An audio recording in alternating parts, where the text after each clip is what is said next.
മുണ്ടക്കൈ ചൂരൽമല പുനരധിവാസ പദ്ധതിയുടെ ഭാഗമായ ടൗൺഷിപ്പ് പൂർത്തിയാകുമ്പോൾ ജനങ്ങൾ അറിയേണ്ട ചില വസ്തുതകളുണ്ട്. സർക്കാർ എന്തു ചെയ്തു എന്ന ചോദ്യത്തിനുള്ള ഉത്തരം.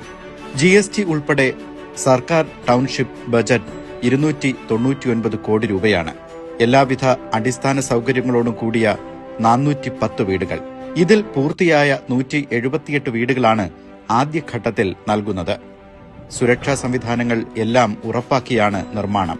ചുറ്റുമതിൽ, മലിനജല സംസ്കരണ പ്ലാന്റ്, അത്യാധുനിക സ്ട്രീറ്റ് ലൈറ്റ്, ഏകീകൃത വാട്ടർ സപ്ലൈ, യൂട്ടിലിറ്റി ഡക്റ്റുകൾ, മാലിന്യ ശേഖരണ കേന്ദ്രം തുടങ്ങിയ എല്ലാ സൗകര്യങ്ങളും ഇവിടെ സജ്ജമാക്കിയിട്ടുണ്ട്.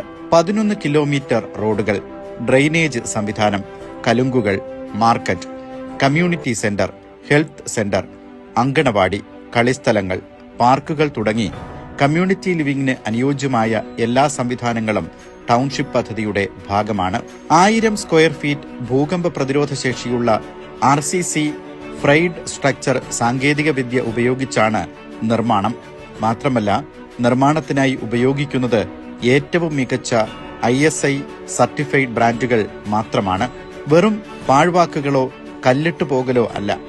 ചേർത്തുപിടിക്കലിന്റെ ഏറ്റവും നല്ല ഉദാഹരണമാണ് സംസ്ഥാന സർക്കാർ വിഭാവനം ചെയ്ത മുണ്ടക്കൈ ചൂരൽമല ടൗൺഷിപ്പ്.